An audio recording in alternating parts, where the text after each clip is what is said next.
If you can get 1% better each day for 1 year, you will end up 37 times better by the time you are done. Conversely, if you get 1% worse each day for 1 year, you will decline nearly down to 0.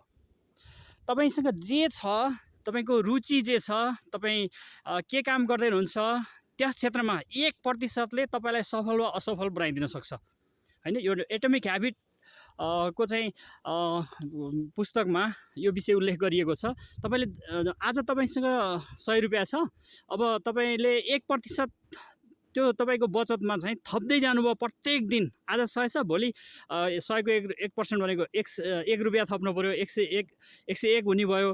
पर्सि तपाईले फेरि 101 को 1% भनेको 1 रुपैयाँ 1 पैसा भयो हैन। पर्सि चाहिँ तपाईको 102 रुपैयाँ 1 पैसा भयो। यस्तै गरी तपाई चाहिँ 365 दिन 1 वर्षसम्म तपाईले बचत गर्दै जाँदाखेरि तपाईसँग 3700 रुपैयाँ हुन्छ। त्यस्तै गरी तपाईले 1% दैनिक चाहिँ तपाईले चाहिँ घटाउँदै जानुभयो, ऋणात्मक हुँदै गयो तपाईको सेभिङ अथवा नलेज अथवा तपाईको प्रोग्रेस, तपाईले गरिराखेको काम भनेदेखि 1 वर्षपछि तपाई झन्डै 0 नजिक पुग्नुहुन्छ।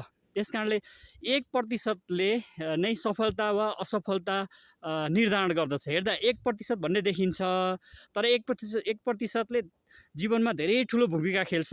हामी साना कुराहरू प्रति चाहिँ त्यति गम्भीर हुने गर्दैनौँ भने तिनै साना कुराहरूले हामीलाई सफल वा असफल बनाइरहेका हुन्छन् भन्ने कुरा चाहिँ यो एटमिक ह्याबिटले बताउँदछ।